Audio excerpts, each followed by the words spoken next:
Hi, this is April. Welcome back to my channel. Have you heard that Spotify has removed Neil Young's content in response to his ultimatum to either remove Joe Rogan's content or remove his? He didn't like the fact that they kept up Joe Rogan's podcast after interviewing Dr. Robert Malone. He feels like Joe Rogan spread misinformation about the vaccines, and Spotify's response was to remove Neil Young's content. I really do like Neil Young's music, such as Heart of Gold. Taking a look at this Wall Street Journal article, Spotify Technology SA has removed Neil Young's music.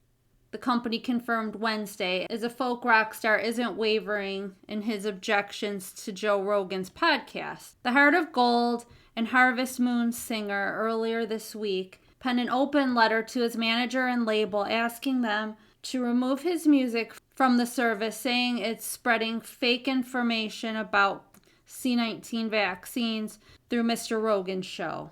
They can have Rogan or Young, not both, he wrote.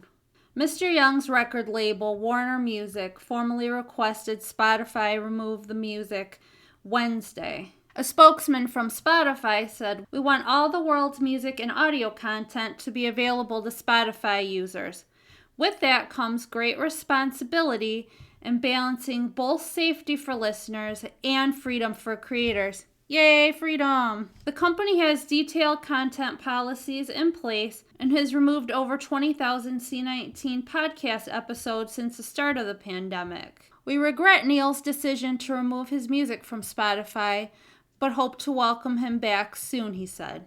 For Spotify, the controversy is a significant test of its big bet on Mr. Rogan, one of podcasting's most popular and polarizing voices.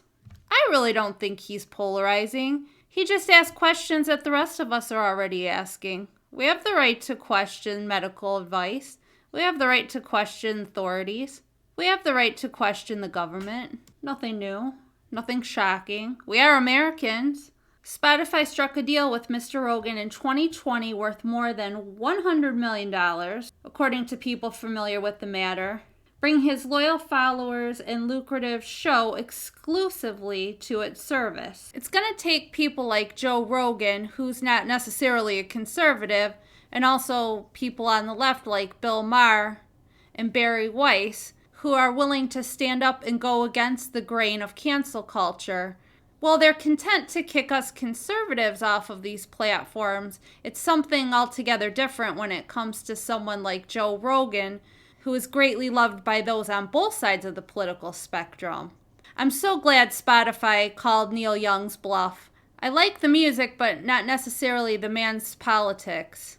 That's all I had for today. Thanks so much for watching. If you like this video, give it a like, consider subscribing for more news and reviews, and God bless.